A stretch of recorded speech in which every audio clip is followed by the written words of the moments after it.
Hi, my name is David Cunningham, and today on the camera is my sister. She's my audience, and I would like to start today off with a question.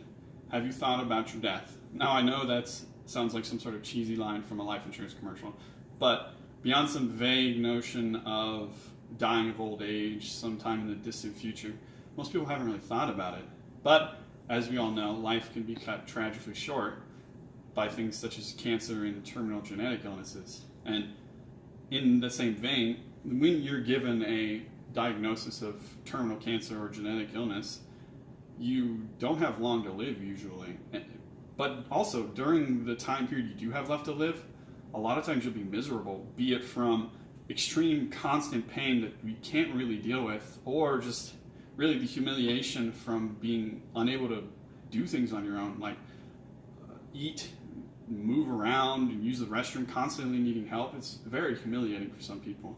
And I, having worked at the hospital for around 10 years now, see this all too frequently, much more than I would like. But in response to things like this, people have thought up the idea of euthanasia. Now, euthanasia is essentially medically assisted suicide, where the doctor, with your permission, ends your life, or assists you ending your life. And now, according to CNN, there are 4 states that have this legalized. They are Colorado, Vermont, Washington, and Oregon. And also, according to my infographic here, we can see that some countries in Europe, namely Netherlands, Belgium, and Luxembourg, in addition to some others here with some sort of pseudo laws on the subject, not quite full legalization. In addition to that, also according to CNN, there are many states in the United States that have sort of litigation going on. So they're on the process of legalizing it. So my goal today is to convince you of the validity of the argument that euthanasia is something we should do.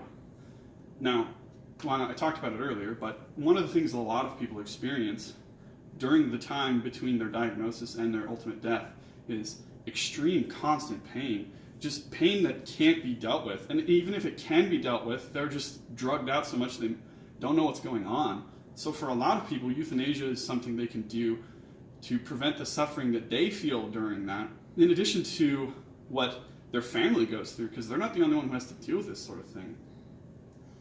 Also, in the same vein of your family, you lose your ability to function as an adult. Like, you can't eat by yourself, you can't sleep by yourself, you can't move, you can't use a restroom, and a lot of people can't afford to have someone take care of their family member all the time. So that falls to your family, and that's very stressful for everyone involved. So to combat these two things, a lot of people will go with euthanasia as an option.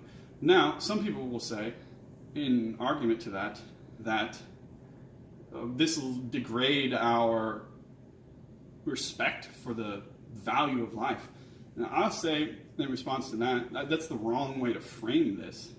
It's not that we lose our value for life. It's that we value that person as an individual so much that we feel that their decision needs to hold some weight. And if they want to end their life, given the situation of extreme pain or any number of other things, then they should have the right to do so.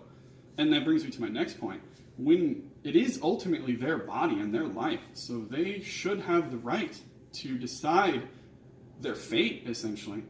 It wouldn't really be part of America's value of freedom if we didn't let people have that ability.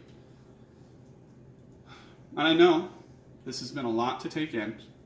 It's a lot of stuff, and I haven't even mentioned all of the arguments or counter-arguments, but I hope that what I have given you has given you some food for thought. But one thing to remember is we're not the only ones who have to deal with this. We have to take into account the viewpoints of the people who are actually going through these situations. And in that aspect, I have a quote here from a Brittany Maynard. In 2014, she was diagnosed with a stage 4 glioblastoma, which is essentially a death sentence. So in response to that, she decided to end her life, and in her YouTube video before that, She said, "Today is the day I have chosen to pass away with dignity in the face of my terminal illness. The world is a beautiful place. Travel has been my greatest teacher. My close friends and folks are the greatest givers. Goodbye, world. Spread good energy. Pay it forward." And I feel like that shows you that this happening isn't always a bad thing. Death is not always something to be feared. Sometimes it's a beautiful relief for the person dealing with it. She would have had to have gone through a ton of pain and discomfort, and her family would have been stressed out beyond belief. So I think we should keep that in mind when making this decision. Now I hope that all this information has helped you come to a conclusion in favor of allowing euthanasia in the United States. Thank you very much.